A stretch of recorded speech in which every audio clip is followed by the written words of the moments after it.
Hi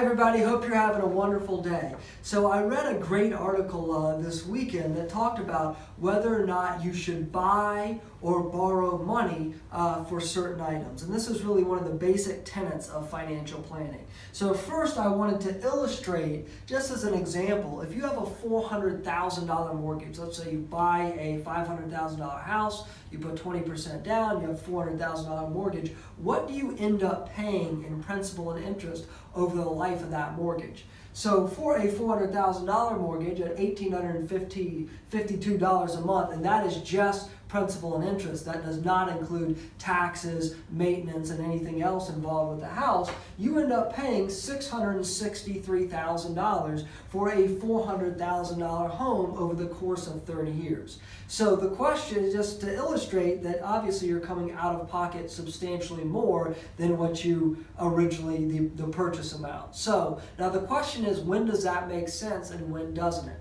So on this left column, we're going to say this is when it does make sense. You want to buy something that you expect is going to appreciate faster over time. So your primary residence, it should appreciate, but it's also prudent. You're creating equity in your personal net worth. Second is a business, including real estate investing. It can make sense to borrow. You're expecting that business to grow and create more value over time. And last would be education. So if you are borrowing, that's obviously going to, you'll hopefully pay you back substantially over the many years of your working career.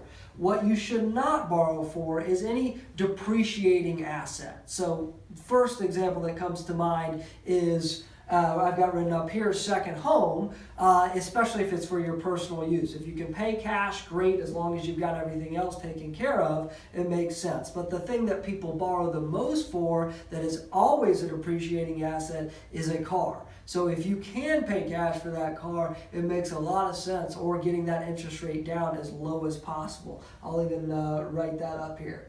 And then also, education at an expensive school for a not very valuable major. So if you go to, I probably wouldn't insult someone, but if you go to an Ivy League school where it costs you, upwards of over $100,000 a year, and you major in social work, where your job is going to pay you whatever $30,000, $40,000, $50,000 a year, that may not be money most wisely spent when you could get the same degree from a lesser school, and it should pay you back more efficiently over time. So I hope this answers questions for you about whether or not you should think about using money, using the other people's money to borrow to pay for things, or whether you should try to pay cash for your own stuff. If you have any questions, give us a call, go to our website. Have a great week.